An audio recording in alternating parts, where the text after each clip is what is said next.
Programme, चूंकि नेताजी जयंती भी पड़ जा रहा है और सरस्वती पूजा मान के चलिए कि 10:30-11 बजे से स्टार्ट होगी। उसमें जो बच्चे पहले बार लिखना पढ़ने के लिए आते हैं, उसको हाथे कुड़ी कहा जाता है, उसमें भी टाइम ले लेता है, टाइम हो जाता है। 1 घंटा सवा घंटा उसमें चला जाएगा। उसके बाद आरती है, पूजा है, सब कुछ है, करते करते भंडारा खिलाने का समय हो जाता है। तो इतना शॉर्ट टाइम हो जा रहा है एक दिन में पढ़ने की वजह से। इसी बीच में बच्चे जो हैं डिफरेंट कैटेगरीज में कविता पाठ करेंगे। हाँ, उसका भी कंपटीशन है, आर्ट कंपटीशन है, ड्राइंग कंपटीशन बच्चों का होता है, ड्राइंग कंपटीशन है, और आवृत्ति बोलते हैं उसको, कविता पढ़ के अपने अंदाज में बताया जाता है। उसमें से 22 तारीख को किया जा रहा है। उसको शाम को जो है कल्चरल एक्टिविटीज में जो है आपका संगीत का कार्यक्रम है, सरस्वती वंदना से स्टार्ट होगा, और उसके बाद सारे एक से एक गोष्ठी है, गोष्ठी के बाद जो है हिंदी नाटक है। इस तरह के कल्चरल एक्टिविटीज किए गए। सरस्वती पूजा भी है, इसलिए दोनों कार्यक्रम एक साथ हो गए हैं। इसलिए 23 तारीख को नेताजी जयंती का 22 तारीख को एक गोष्ठी करके दोपहर को 12 बजे गोष्ठी कर दिया जा रहा है। 12 बजे नहीं, 12 बजे क्विज प्रोग्राम है, क्विज का प्रोग्राम है। ऐसा है, क्विज का प्रोग्राम है 22 तारीख को स्कूलों में जा करके हमने इंफॉर्मेशन दिया है।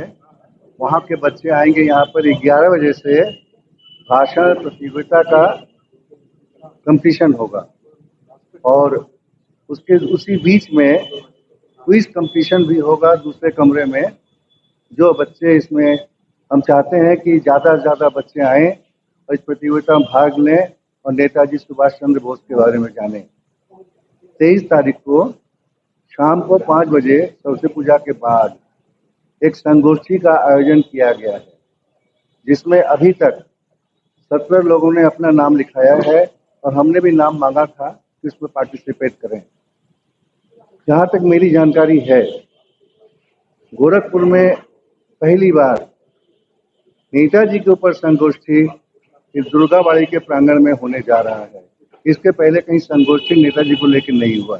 कितना सफल होगा, कितना सफल नहीं होगा, ये तो नहीं जानते, लेकिन लोग आएंगे, आपस में विचार करेंगे, कुछ न कुछ कहेंगे, दूसरे लोग भी बैठ के सुनेंगे। ये एक बहुत इम्पोर्टेंट आयोजन है। और ठीक उसके बाद शाम को 7 बजे उसी स्टेज पर सभी लोग बैठ जाएंगे और नेताजी का कार्यक्रम शुरू होगा। इस कार्यक्रम में चूंकि सरस्वती पूजा है, इसलिए पुष्पांजलि देने के बाद, उनको स्वागत करने के बाद एक सरस्वती वंदना होगा, और फिर मेरा कार्यक्रम शुरू होगा। विभिन्न वक्ता लोग जो हैं वो अपना नेताजी के ऊपर भाषण देंगे, कुछ गाने भी होंगे इस बीच में। एक अच्छा सा प्रोग्राम होने की उम्मीद है। उस प्रोग्राम के बाद उसी के कंटिन्यूएशन में एक नाटक का भी बंदोबस्त किया गया है, जो बच्चे अपना प्रदर्शन करेंगे, उसको भी सभी लोग देखेंगे। वो नाटक नेताजी के ऊपर ही है। वो प्रियदर्शनी नाट्य संस्था को उसका भाग बंगाली समिति ने दिया है कि हमारे बैनर के नीचे संयुक्त होकर वो नाटक प्रस्तुत करेंगे। वो नेताजी के ऊपर ही है वो कार्यक्रम। उसके अलावा आप लोग के आशीर्वाद से, गुरुजनों के आशीर्वाद से, इस साल बंगाली समिति रामनवमी में जो चैत्र रामनवमी होती है, दुर्गा पूजा, जो राम जी ने पूजा किया था, उस संबंध में आपको बताना चाहता हूं कि मार्च 23 तारीख को षष्ठी पड़ी है और 28 तारीख को जो है दशमी है। तो बंगाली समिति के कार्यकारिणी सदस्य एवं जनरल मेंबर्स सभी ने एग्री किया है, और इस साल से इस पूजा का हम बंगाली समिति आयोजन करने जा रहे हैं। जैसे मूर्ति रख के पूजा होगी, षष्ठी को हमारा पट खुल जाएगा दर्शन के लिए, और रेगुलर पूजा होगी। दशमी तक निरंतर पूजा होती रहेगी। जैसे आप शारदीय उत्सव जो हम लोग का होता है दशहरा, उसमें जो जिस पैटर्न से होता है पूजा, सेम पैटर्न से बंगाली पद्धति से पूजा होगी। हमारे पंडित जी शिव शंकर पांडा वो मेदिनीपुर से आ रहे हैं, जो पिछले बार दशहरा शारदीय दुर्गा पूजा में भी उन्होंने पूजन पाठ का काम किया था, वही आ रहे हैं, वही करेंगे। ढाकी भी हमारे वही राजू रविदास वो आ रहे हैं। इसमें ढाक की संख्या दशहरे में 6 होती है, इसमें हम लोग ने 3 ही रखा है। तो बाकी रोज मूर्ति तो हमारी 18 तारीख को यहाँ कंप्लीट हो जाएगी। मूर्तिकार से हमने बोला है कि यहाँ पे कंप्लीट करके हमको पहुँचा दें। बाकी फिनिशिंग वर्क रात में हो जाएगा 18 को।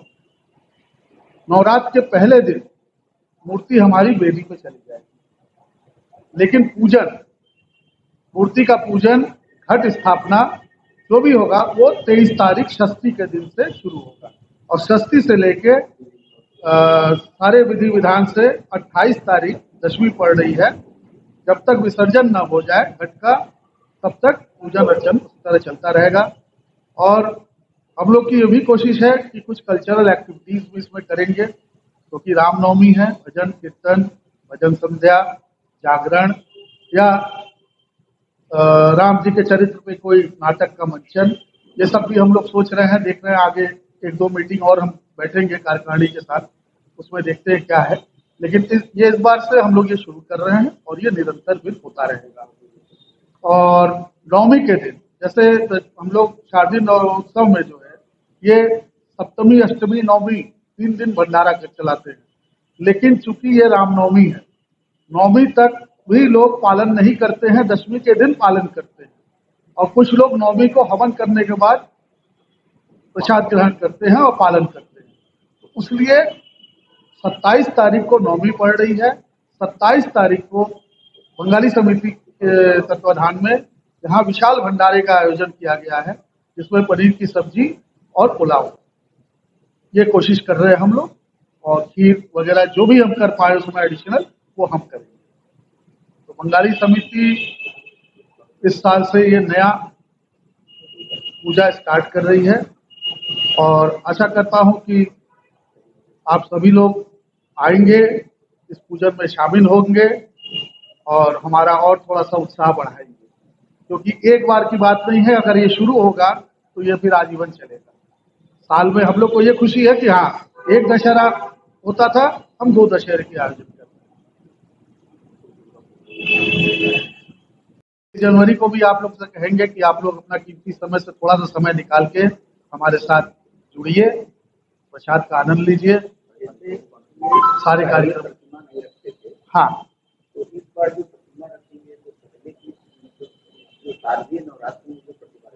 हाँ, नहीं, उससे थोड़ी छोटी कर रहे हैं हम लोग 10 फीट के अंदर की प्रतिमा का वो कर रहे हैं। और प्रतिमा हमारे 10 फीट मतलब काठा लेके, स्ट्रक्चर लेके 10 फीट। मूर्तिकार जो है हमारे, क्या नाम है, जितेंद्र श्रीवास्तव हैं, लोकल कारीगर हैं। ये सूरज कुंड में है। पहले ये मूर्ति बनाते थे आपका अलीनगर पे, अग्रवाल भवन के पीछे। तो अब वो अपने घर पे बनाते हैं, चुनिंदा मूर्ति बनाते हैं। तो हम लोग का भी मूर्ति वही बनाएंगे, हम गढ़ के वहाँ गढ़ देंगे, उसके बाद लाके यहाँ पे 18 सज्जा सारी चीजें यहाँ, यानी 22 को मूर्ति आ जाएगी। 18 को मूर्ति आ जाएगी, 19 को वेदी पे चली जाएगी, फिर फिनिश यहीं करेंगे। फिनिश यहीं करके 19 को प्रथम दिन जो है 28 को होगा, 10वीं विसर्जन 28 को है, दशमी के दिन। नहीं, अभी उसके बाद वो डिसाइड करेंगे। मार्ग देखिए अभी वो हम डिसाइड करेंगे, क्योंकि जलूस लेके हम इसमें नहीं जाना चाहते। जिसको जाना होगा वो जाएगा। तो हम तो ये सोच रहे हैं जलूस लेके नहीं जाएंगे, क्योंकि प्रशासन को भी दिक्कत होती है, सारी चीजें हैं। एक बार पहले बात कर लेंगे उनसे भी।